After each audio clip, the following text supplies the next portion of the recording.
Assalamualaikum warahmatullahi wabarakatuh. Alhamdulillahil malikil akbar.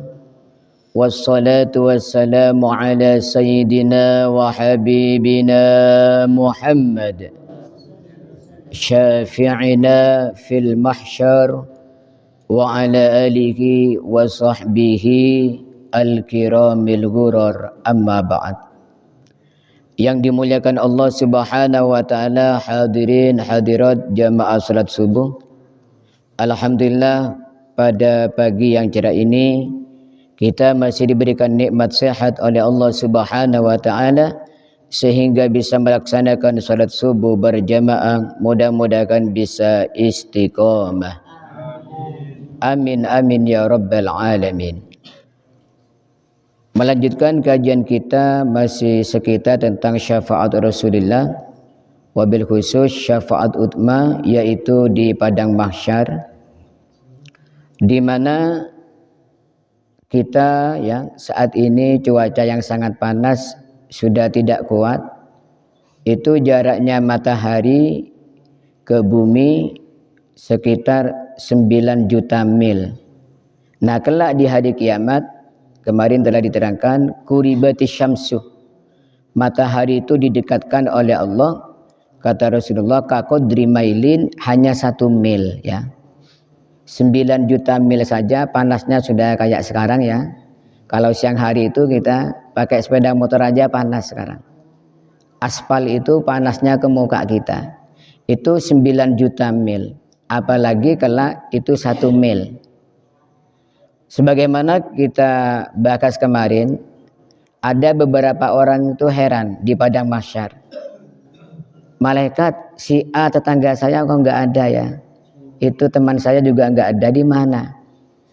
Mereka itu termasuk 7 golongan yang berada di tempat yang istimewa, yaitu tahla dhillil arsy, di bawah naungan arasy Allah, sehingga orang-orang kepanasan mereka itu sejuk ya, tenang, santai. Maka kita tabarruk dari kitab Nasul Ibad karangan Imam Syahabuddin Ahmad bin Hajar Al-Asqalani yang disyarahi oleh Imam Nawawi bin Umar Al-Jawi, qala rahimahullah wa nafa'ana bihi wa bi ulumihi fid dharaini amin. An Abi Hurairah radhiyallahu anin Nabi sallallahu alaihi wasallam, sab'atun yudhilluhumullah tahta dhilli arsyihi yauma la dhilla illa dhilluh. Ada 7 kelompok manusia di mana oleh Allah kelak di padang mahsyar, waktu orang-orang kepanasan, mereka itu ditempatkan di tempat yang dingin, yang sejuk, di bawah naungan arasnya Allah, di mana waktu itu la dhilla illa dhilluh, tidak ada naungan lagi ya. Kanibu nggak ada, terob waktu itu nggak ada ya. Yang ada hanya naungannya Allah. Itu ada 7 kelompok yang oleh Allah ditempatkan di sana. Jadi mereka tidak kepanasan ya, tidak sibuk, tidak berdesak-desakan. Khusus ditempatkan di tempat yang VIP ya. Mudah-mudahan kita termasuk salah satu dari mereka. Amin amin ya rabbal alamin. Apa saja kata Rasulullah? Yang pertama adalah imamun adil, pemimpin yang adil, pejabat yang adil. Wa huwa kullu man nadhara fi syai'in min umuril muslimin minal wulad wal hukam. Yang dimaksud pemimpin adil, pejabat adil, yaitu pejabat yang merakyat, pejabat yang memperhatikan nasibnya rakyat ya. Seperti Sayyidina Umar. Sayyidina Umar itu ketika dilantik menjadi khalifah, beliau menangis ya.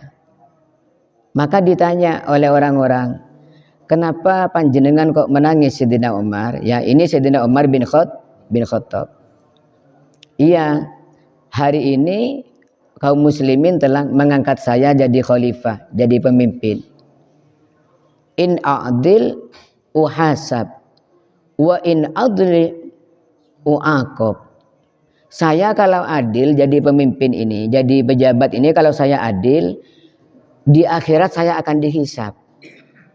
Tapi kalau tidak adil, saya akan disiksa oleh Allah, ya. Jadi setelah jadi pejabat bukan tasakuran, ya. Bukan malah bersyukur, malah apa? Menangis karena ada beban tambahan.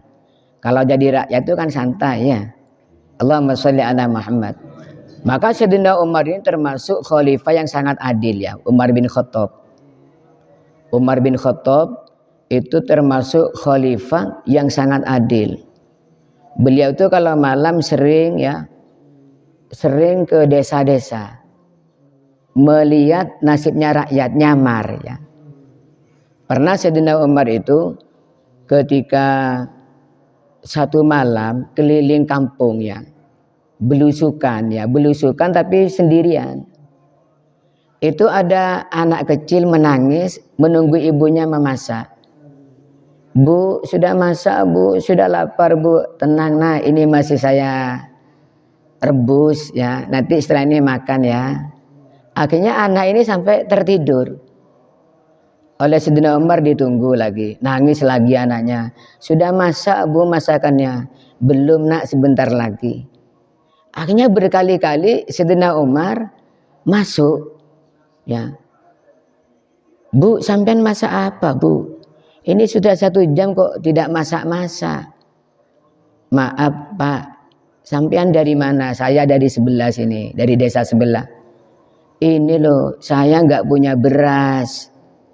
Ini saya ngibuli anak saya biar gak nangis. Yang saya masak ini adalah kerikil, ya. Saya bilang ini jagung, saya bilang ini beras. Untuk mengelabui anak saya biar tertidur. Tidak tahu Sayyidina Umar ini jadi pemimpin kok nggak ingat rakyatnya, katanya, ya. Padahal yang ada di sampingnya, di depannya itu adalah Sayyidina Umar. Langsung Sayyidina Umar pulang, ya, mengambil beras, ya. Mengambil beras di tempat beras umpama sekarang tempat beras milik negara, ya. Malahan oleh sahabat yang lain, oleh anak buahnya Sayyidina Umar itu, biar saya yang bawa Sayyidina Umar. Enggak apa-apa, ini tanggung jawab saya. Dibawa, diantarkan sendiri. Mama sekarang ya dibawain 10 kilo. Sama daging.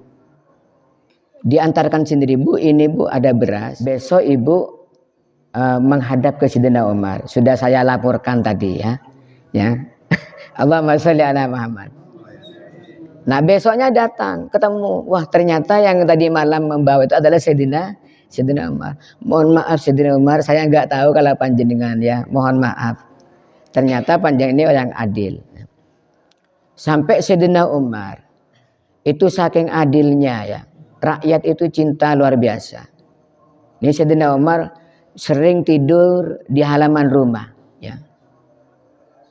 Sampai raja-raja dari luar, ya, raja Persia itu datang, betapa nikmatnya panjenengan Sayyidina Umar. Engkau ini adil tafanimta. Engkau ini karena adil tidur bisa santai, ya. Saking adilnya Sayyidina Umar, pernah terjadi gempa.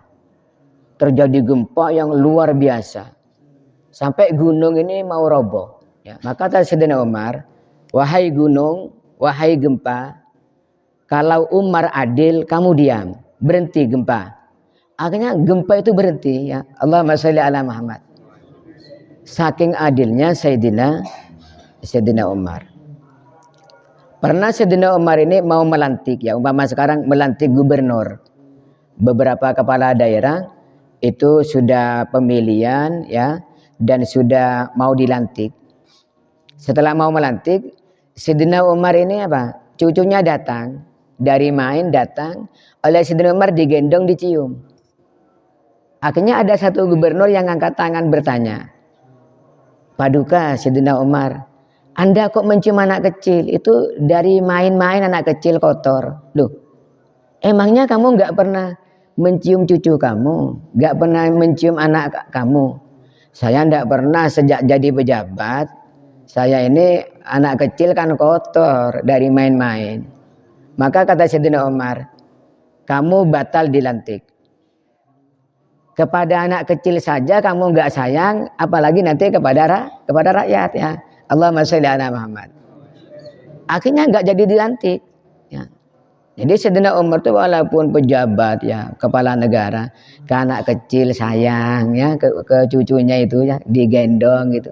Nah, Sayyidina Umar ini termasuk menurunkan juga cicit yang adil, yaitu Khalifah Umar bin Abdul Aziz ya. Umar bin Abdul Aziz ini adalah keturunan Sayyidina Umar yang juga sangat adil. Itu ketika dilantik, setelah dilantik jadi khalifah, di rumahnya ini penuh dengan tangisan ya.